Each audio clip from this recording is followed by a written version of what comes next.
So we're gonna go over the relationship between the Nelson and the wrist ride. So turtle.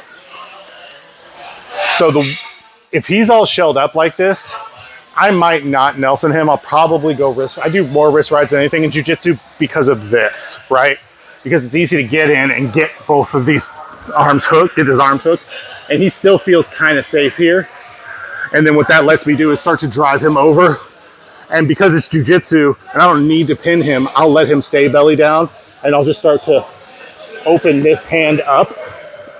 And we use this Nelson not to pin him, but instead to flatten him belly down, right? And then I'll throw one hook in, which is gonna be the opposite hook that I'm wrist riding. So I have diagonal control. And now I can let this go. He's got not a lot of options defensively. If he wants to turtle, it's not gonna happen. I've got my hip pressure into him. He wants to turn and face me. Well, I've got diagonal control, so that's probably out.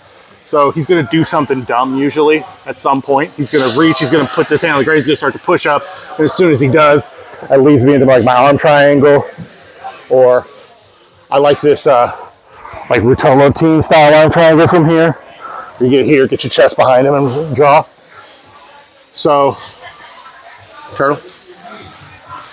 Now, some guys might do this.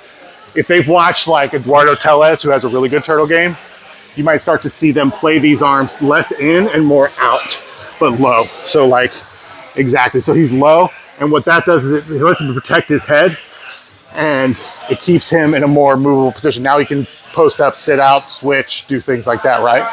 So what I gotta do if I wanna wrist ride him is I threaten the Nelson. I start to Nelson him, he's gonna wing this elbow in. Once he wings that elbow in, I can catch a wrist ride.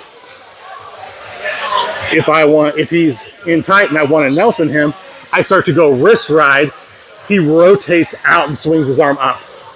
That's because that's how you escape the wrist ride, like this. So I go to wrist ride, he can feel the gap, he wings it up, there's my Nelson. So we play these two together, right?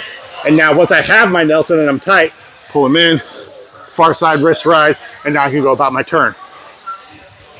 I can also start to think about like, whenever I have a wrist ride, it really doesn't matter if I have the far side or the near side, I have all the same stuff.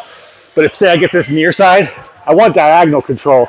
So that just means I have to drop my elbow into the back of his tricep for control and just switch my hips to this side. Small movement, right? And just switch sides now as I start to flatten him out, open this elbow, throw this near side hook in, hips in, now he's flat. Even with this arm open and it's not trapped under him, that's when I wing it up. I can go Nelson. Now his other arm's behind him, so I can pressure in, slip. Now I've got my rear naked choke. Play with those a little bit, just like think about like, just get behind, go for the Nelson, have him turn his arm in, wrist ride, go for the wrist ride, have him circle his arm out, throw the Nelson. Just figure out how those two go together, and then we'll close up class. 1, 2.